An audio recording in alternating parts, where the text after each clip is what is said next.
नमस्कार, मैं हूं प्रवीण गौतम।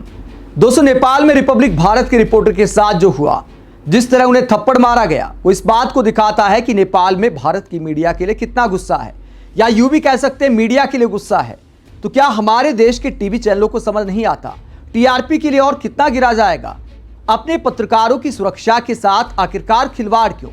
एक कॉमन सेंस की बात है। हमारे देश के रिपोर्टर वहां जाकर क्या खोजना चाहते हैं? जब नेपाल की मीडिया के दफ्तर फूके जा रहे हैं, तो भारत के रिपोर्टर्स के साथ आखिरकार खिलवाड़ क्यों कर रहे हैं चैनल? इस बात को समझना चाहिए। एनडीटीवी के रिपोर्टर के साथ, टीवी 9 भारतवर्ष के रिपोर्टर के साथ और कई न्यूज चैनलों के रिपोर्टर्स के साथ जब बदतमीजी हो चुकी है, तो फिर आखिरकार बार बार वहां जाकर रिपोर्टिंग करने का क्या मतलब है? जितने पत्रकार आज तक हमारे देश में मणिपुर नहीं पहुंचे, अब नेपाल में उससे ज्यादा पहुंच गए, और इसीलिए रिपोर्टर्स की सुरक्षा को लेकर सवाल खड़े हो रहे हैं। रिपब्लिक भारत के रिपोर्टर के साथ क्या होता है? दैनिक भास्कर की टीम के साथ क्या होता है? दैनिक भास्कर के पत्रकार राजेश साहू ने जो आप बीती बताई है, वो भी आपको बताएंगे। पहले रिपब्लिक भारत के रिपोर्टर को थप्पड़ कैसे पड़ा, ये वीडियो आप देख सकते हैं। यहां पर गुस्से में रिपब्लिक भारत के पत्रकार को पीटा जा रहा है, थप्पड़ मारा जा रहा है। और पूरी खबर क्या कहती है? दैनिक भास्कर की खबर क्या कहती है? नेपाल में भारतीय पत्रकारों के साथ मारपीट, गलत रिपोर्टिंग का आरोप लगाकर थप्पड़ मारा। राष्ट्रपति भवन के बाहर जैन जी के 2 गुटों में झड़प। और क्या बताती है खबर? नेपाल में रिपोर्टिंग कर रहे भारतीय पत्रकारों के साथ मारपीट की घटनाएं सामने आई हैं। 2 भारतीय पत्रकारों के साथ शुक्रवार को बदसलूकी की गई।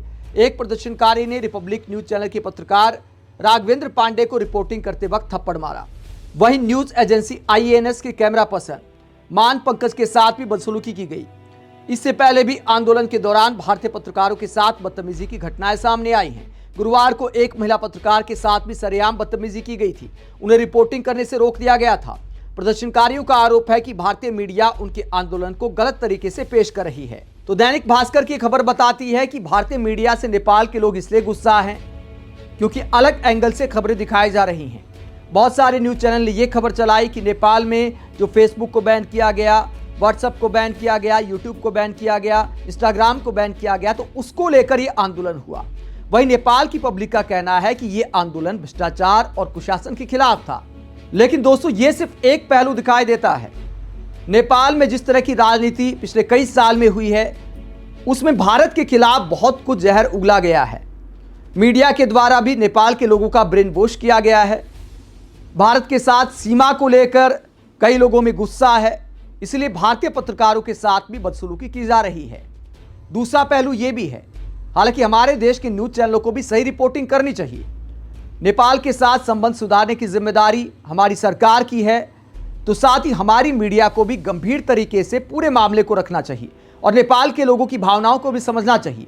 साथ ही नेपाल के लोगों को भी कहना चाहूँगा, नेपाल पुराने ज़माने से हमारा मित्र देश रहा है। बहुत सारे लोग भारत को बड़ा भाई कहने पर भड़क जाते हैं।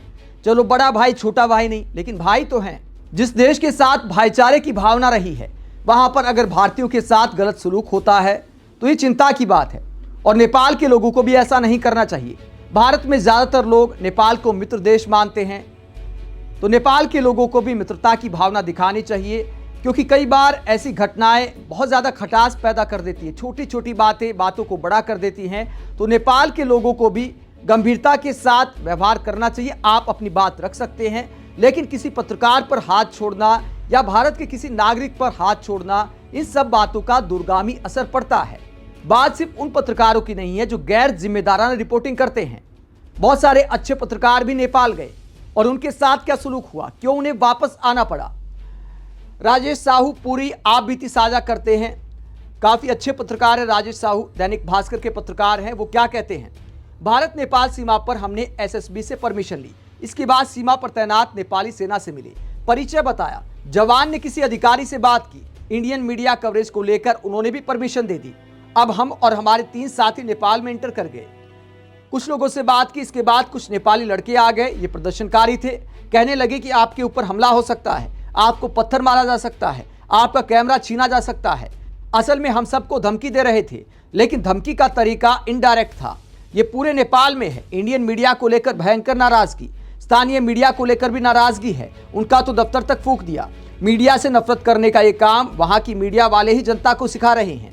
खैर, नेपाली लड़कों की धमकी के बीच हमारी तरफ से 2 नौजवान साथी भिड़ गए, क्योंकि वो स्थानीय थे, लेकिन हमने उनकी धमकी को सीरियस लिया। नेपाल सेना के लोग भी आ गए, कहने लगे कि यहां आगे सेफ नहीं है, आप लोग आगे ना ही जाएं तो बेहतर।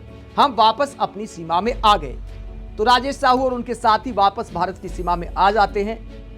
और अच्छी बात है कि इन्होंने गंभीरता को समझा, क्योंकि ऐसे हालात में जब अराजकता फैली हुई है, जब आपस में ही आंदोलन करने वाले भिड़ रहे हैं, तो पत्रकारों की सुरक्षा की आखिरकार क्या गारंटी है?